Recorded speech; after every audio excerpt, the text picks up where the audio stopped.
So this is a pretty crazy. So this is uh Kaifa Shaib Haqqani. So the Haqqani family, we were trying to kill this guy in Afghanistan for years, and now he's part of the Taliban that are running Afghanistan.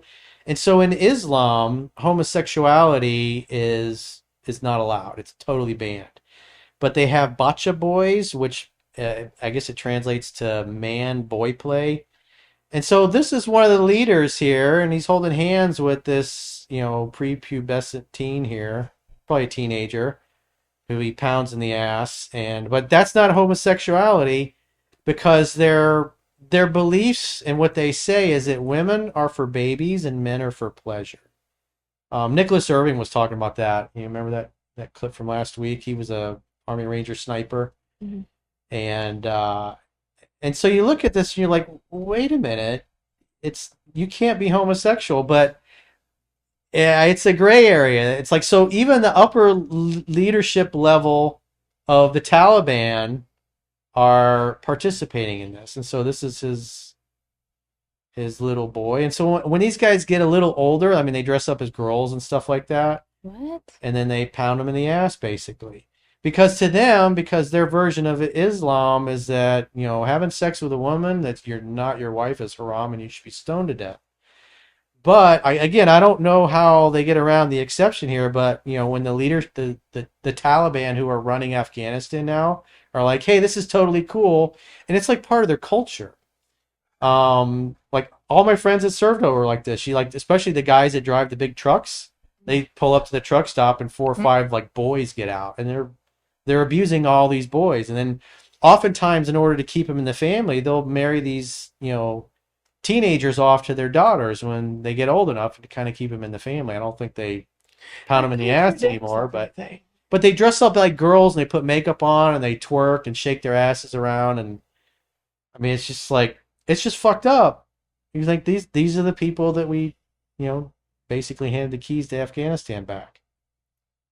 So it's like it's just in the culture. They're like most of the men are like that over there. It's just something they do.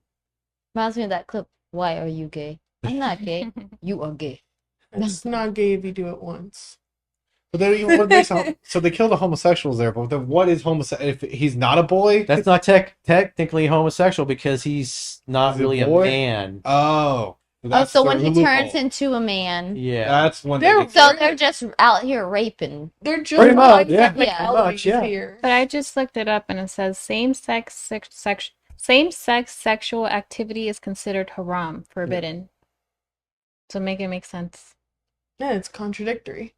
There you go. They're committing haram, bro. But we've imported a lot of people, like the was it last week in front of Mondani's Grace Mansion or Gracie Mansion it's called. It's Grace Mansion where the mayor of New York lives. There was a protest outside and there's some leftist idiot with a bullhorn going, "Oh, we should let all these people in." And then a guy, a teenager whose parents live in like a $2.5 million house. They own some Popeyes franchises. The kid grew up in a multi-million-dollar neighborhood and got radicalized probably by the imams that come and speak in their mosque and the families from Afghanistan. I don't know if you guys saw the video, but those little bombs that they made with TATP, which if you remember back during when ISIS was big and like the Bataclan theater got hit. So those people that had they had explosive vests that were made with a TATP. It's very volatile, and it's nicknamed the mother of Satan because it's such an unstable explosive, and you don't mix it right, it'll blow you up. And so these kids I guess they traveled to Turkey and some other places and went to some terrorist training camps, and so they filled these bombs full of like screws and nuts and bolts, and then put the TATP in there, lit a fuse, and then so you got this leftist with the bullhorn going, "Oh, we should let everybody in. We got plenty of room. We should have the welcome mat."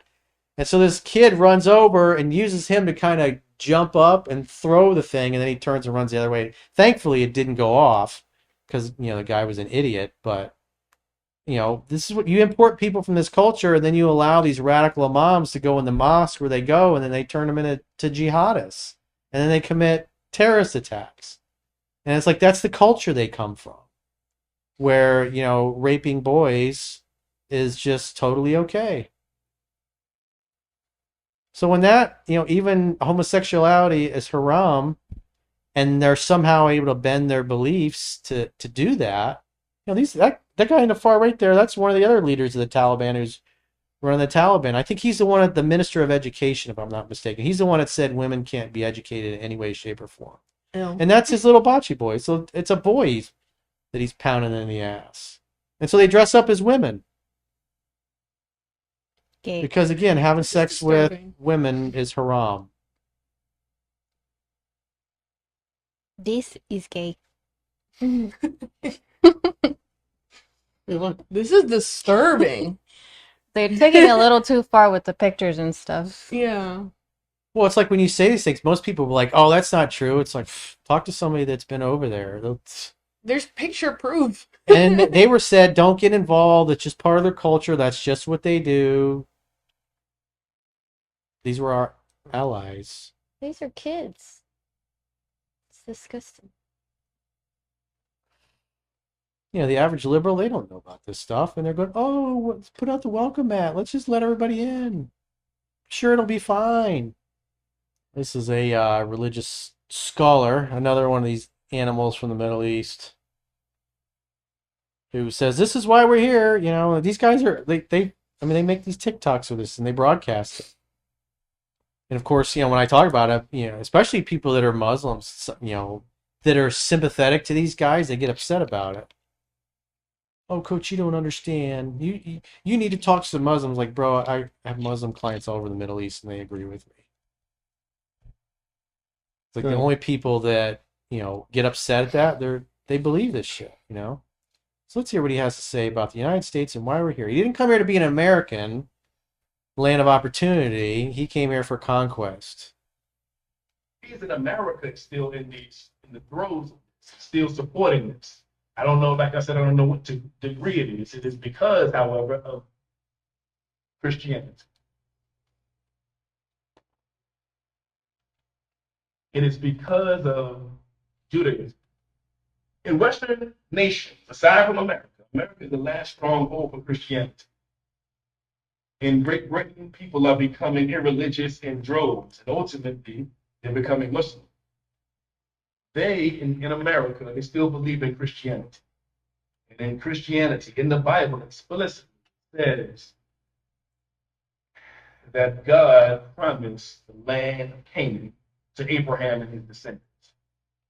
Jewish people and Christian people believe that God inspired these words. So as long as they believe it, they can never truly be on the side of the Palestinians, right?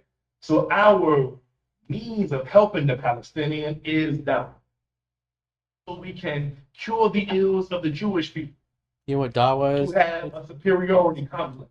So Dawa is basically you immigrate to non-Muslim lands to basically impose your version of Islam in those lands and make it dominant. So he just basically said, well, the United States is the only last Christian stronghold on earth, and that's why we're here. Is to destroy it and take it over. This fucking fat Oh guy, my- he's in California, and I don't understand why Weird he's scholar. here.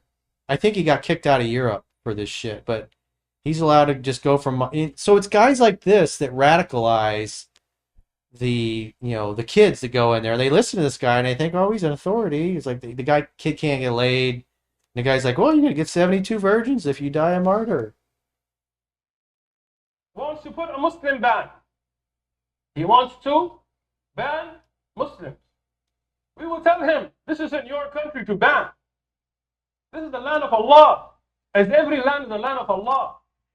And there are Muslims here that are going to be here. And if you don't like it, I would suggest he goes somewhere else. But I don't know where he's going to go.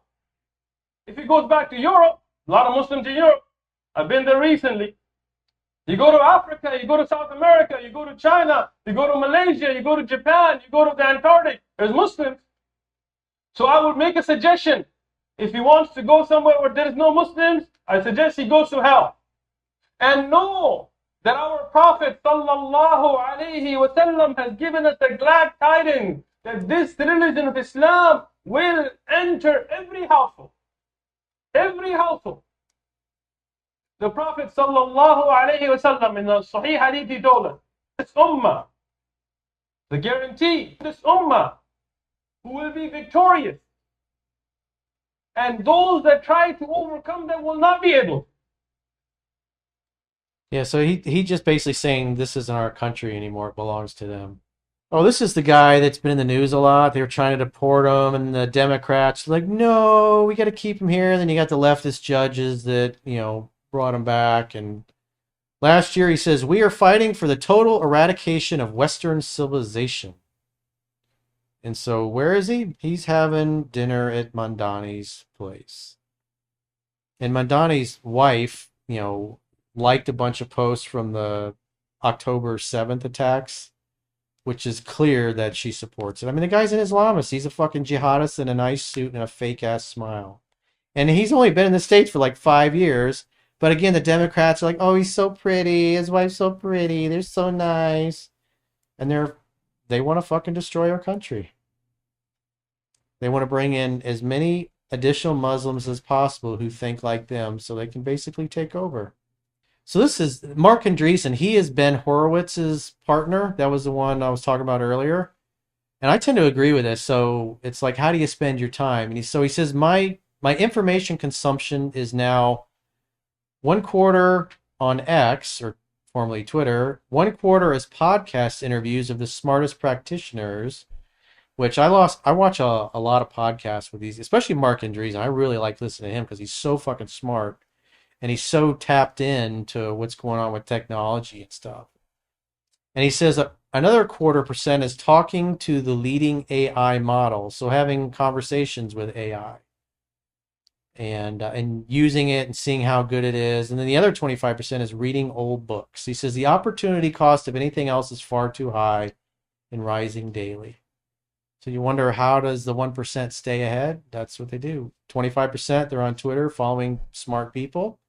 That's what I love about Twitter. The smartest people in the world are on Twitter. 25% is podcast interviews of the smartest people on the planet. Like, I like watching the All In podcast, the Moonshot one with Peter Diamandis. He's really good. Reading old books, 25% of that. So if you want to be smart, if you want to see opportunity, do what smart people are doing.